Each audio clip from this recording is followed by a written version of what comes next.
Welcome to Puja's new blog. তো আজ আমরা এখানে রান্না করব। রান্না বলতে মাংস আর ভাত করব। তো এখানে পেঁয়াজ, আদা, রসুন সমস্ত কিছু রেডি করা হয়েছে। দেখো গণেশটা আমাদের আজকে ফিস্টি হচ্ছে।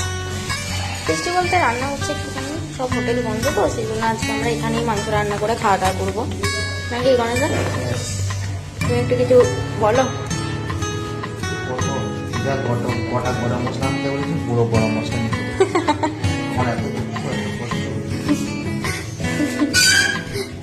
নিতে হবে। ছোট কথাতে বানাই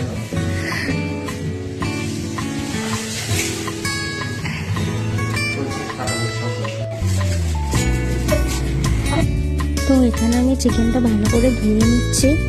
এই যে আমাদের মাংস কষা চলছে। মাঝখানেটা আমি তোমাদের দেখাতে পারিনি, আমি একটা কাজে চলে গেছিলাম বলে। আমাদের রান্না কমপ্লিট, চলো খাওয়া যাক।